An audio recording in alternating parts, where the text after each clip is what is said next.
Halo, selamat pagi anak-anakku sekalian. Apa kabarnya hari ini? Semoga kalian selalu dalam keadaan sehat ya. Nah, pada pagi hari ini kita akan belajar pelajaran tematik, tema 3, subtema ketiga ya. Kita sudah masuk ke subtema ketiga, pembelajaran 1 sampai ketiga. Sebelum mulai pembelajaran, alangkah baiknya kalian awali dengan berdoa terlebih dahulu.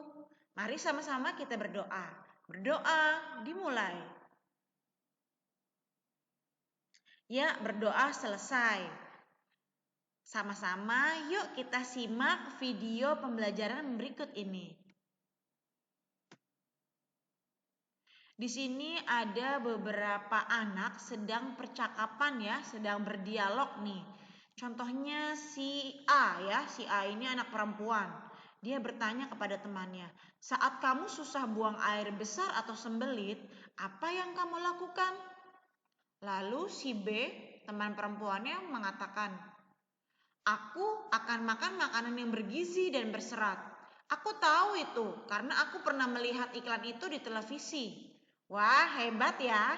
Kalau kita susah buang air besar atau mengalami sembelit ya, maka kita harus memakan makanan yang berserat. Apa saja sih contoh makanan yang berserat? Iya, pintar. Contoh makanan yang berserat adalah sayur-sayuran dan buah-buahan.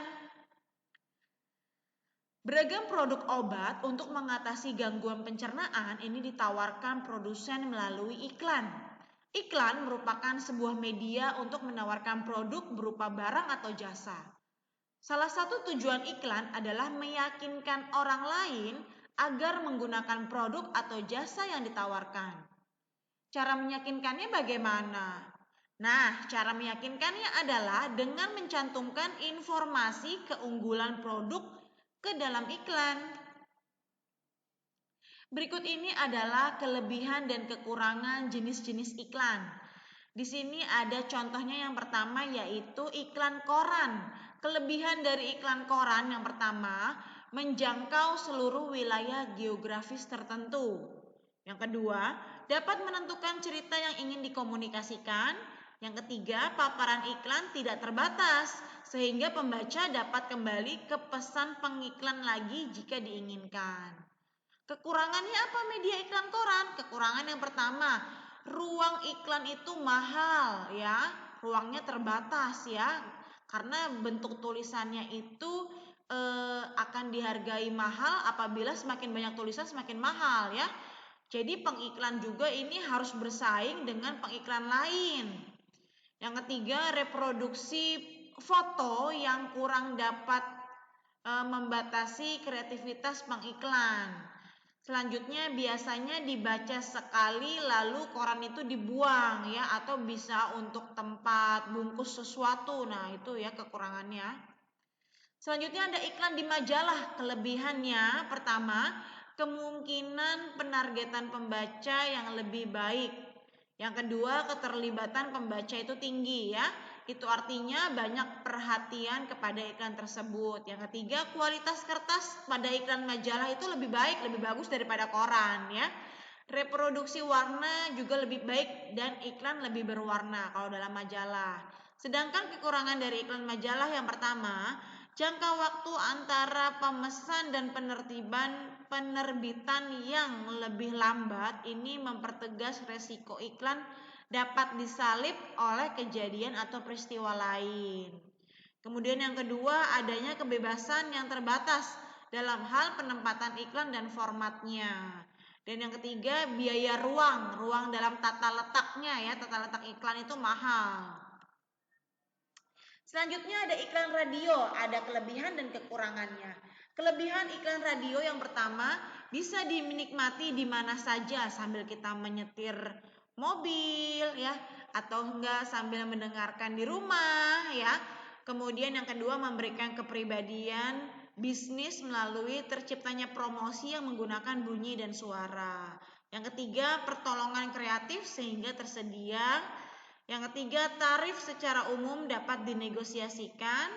Yang terakhir, tarif iklan radio ini kenaikannya tidak terlalu mahal dibandingkan dengan media lain. Kekurangannya apa dari iklan Kekurangan dari iklan radio ini harus mengiklankan secara bersamaan di stasiun yang berbeda untuk menjangkau target pemirsa atau pendengarnya. Yang kedua, pendengar tidak bisa kembali ke poin penting iklannya tersebut. Jadi, tunggu iklan berikutnya. Yang ketiga, iklan merupakan gangguan dalam hiburan, lagi asik-asik dengerin lagu-lagu di radio, tiba-tiba ada iklan. Nah, itu ya. Dan yang terakhir, kebanyakan pendengar radio ini mendengarkan sambil melakukan suatu aktivitas, sehingga iklan tersebut kadang kita harus bekerja keras untuk mendapatkan perhatian para pendengar. Nah, untuk mendapatkan perhatian dari iklan radio itu biasanya suaranya, musiknya harus menarik supaya bisa menarik perhatian para pendengar. Selanjutnya ada iklan di televisi. Ada kelebihan dan kekurangan dari iklan televisi. Kita mulai dari kelebihannya terlebih dahulu. Kelebihan iklan televisi ini banyak dijangkau banyak orang ya, pada tingkat nasional ataupun regional dalam waktu singkat. Yang kedua, mampu untuk menyampaikan pesan dengan penglihatan, suara, dan gerak. Dan yang terakhir, stasiun TV independen ataupun TV kabel ya, menawarkan peluang baru untuk menentukan penonton lokal. Sedangkan kekurangan iklan televisi ini pesannya bersifat sementara. Yang kedua, iklan dibatasi oleh waktu sehingga membatasi informasi yang akan disampaikan. Kekurangan yang terakhir dari iklan televisi itu relatif lebih mahal iklan itu ya, dalam hal biaya kreatif, produksi dalam membuat iklan tersebut, dan juga waktu siarnya. Nah, berikut ini ada cara penyampaian iklan. Yang pertama, kita harus menggunakan bahasa yang singkat, padat, dan jelas. Kedua, gunakan bahasa yang memikat dan mengajak atau bersifat persuasif. Dan yang terakhir, gunakan kata-kata yang positif. Berikut ini ada juga ciri-ciri iklan layanan masyarakat. Yang pertama, iklan tersebut tidak boleh komersil ya, tidak komersil, tidak berbayar, tidak untuk membeli sesuatu, begitu ya. Yang kedua, tidak bersifat keagamaan, tidak bersifat politis atau tidak mengandung unsur politik. Kemudian berwawasan nasional, diperuntukkan untuk semua lapisan masyarakat, diajukan oleh organisasi yang telah diakui, kemudian dapat diiklankan, dan yang terakhir mempunyai dampak sehingga patut memperoleh dukungan baik media lokal maupun media nasional. Kita lanjut ke pelajaran IPA. Di sini ada gambar seseorang akan memakan makanan ya. Manusia mencerna makanan menggunakan organ pencernaan. Makanan yang dimakan diuraikan dalam sistem pencernaan menjadi sumber energi yang dibutuhkan bagi tubuh kita. Jadi kalau kita tidak makan, perasaannya bagaimana? Pasti lemas, ya, pusing, tidak bertenaga. Nah, itu maka daripada itu kita harus makan makanan yang bergizi terutama ya. Berikut ini ada urutan sistem pencernaan manusia. Pertama, makanan masuk melalui mulut. Kemudian makanan ditelan masuk ke kerongkongan. Selanjutnya makanan masuk ke dalam lambung untuk dicerna dengan bantuan enzim. Lalu makanan yang telah halus masuk ke usus halus untuk penyerapan sari-sari makanan. Selanjutnya dari usus halus ke usus besar ya, makanan menuju usus besar untuk melakukan penyerapan air ya. Jadi yang kotoran berupa air akan disalurkan melalui ginjal, disaring dulu di ginjal, baru keluar melalui air seni ya. Sedangkan sisa makanan yang padat ini akan dikeluarkan melalui anus. Berikut ini ada faktor penyebab gangguan sistem pencernaan ya. Faktor penyebabnya pertama, karena kurangnya asupan makanan berserat. Yang kedua, pola makan yang tidak teratur, jadi bisa sakit mah. Dan yang ketiga, makan makanan yang tidak bersih. Nah, dari kurangnya asupan makanan berserat ya, maka seseorang itu dapat mengalami sembelit atau susah BAB, susah buang air besar. Nah, dari pola makan yang tidak teratur, seseorang itu dapat menderita atau menyebabkan penyakit MAH. Sedangkan dari makanan minuman yang tidak bersih atau dihinggapi lalat, kotor, terjatuh, dihinggapi debu, nah itu dapat menyebabkan penyakit diare dan kolera. Nah, buah-buahan mengandung vitamin, mineral, dan zat antioksidan yang dapat meningkatkan daya tahan tubuh kita loh. Tubuh menjadi sehat dan kuat. Selain itu, buah-buahan yang mengandung serat, serat ini sangat baik bagi organ pencernaan karena dapat memperlancar saluran pencernaan dan dapat mencegah sembelit atau susah BAB. Jadi kita harus suka makan buah dan sayur ya, Nak. Berikut ini ada beberapa zat ya, ada zat vitamin. Nah, vitamin ini berfungsi sebagai zat pengatur. Penyakit yang disebabkan karena kekurangan vitamin disebut dengan avitaminosis. Sedangkan penyakit kelebihan vitamin disebut dengan hipervitaminosis. Berikut ini ada bermacam-macam vitamin yang dibutuhkan dalam tubuh manusia. Antara lain yang pertama ada vitamin A. Vitamin A ini sangat baik, berguna untuk menjaga kesehatan mata kita terutama ya. Kemudian menjaga kesehatan kulit dan mempertinggi daya tahan tubuh terhadap infeksi. Kekurangan vitamin A mengakibatkan penyakit rabun senja ataupun matanya menjadi minus, begitu ya. Maka harus pakai kacamata seperti Miss Novi, rabun senja ya. Selanjutnya di sini ada vitamin A banyak terdapat pada pisang, wortel, tomat, susu, ikan, dan hati hewan, hati ayam atau hati sapi ya. Selanjutnya ada vitamin B. Vitamin B ini berguna untuk mendukung pertumbuhan badan dan mencegah gangguan syaraf. Kekurangan vitamin B mengakibatkan penyakit beri-beri. Vitamin B ini banyak terdapat pada buah nanas, jeruk, apel, stroberi, pisang, tomat, kemudian ada dari telur, kacang-kacangan, dari nasi, hati, daging, dan susu. Selanjutnya kita ke vitamin C. Nah, vitamin C ini paling banyak sekali ragamnya dijual di pasaran ya. Vitamin C ini berguna untuk menjaga daya tahan tubuh kita. Apalagi dalam masa-masa kita melawan virus COVID-19 ini ya, kita harus banyak minum minuman yang mengandung vitamin C ya. Kekurangan vitamin C ini bisa mengakibatkan sakit gusi berdarah, kemudian sariawan dan bibir pecah-pecah. Vitamin C terdapat pada buah tomat, jambu, belimbing, semangka, pir, apel, nanas, dan jeruk. Juga jambu biji ya. Selanjutnya kita ke vitamin D.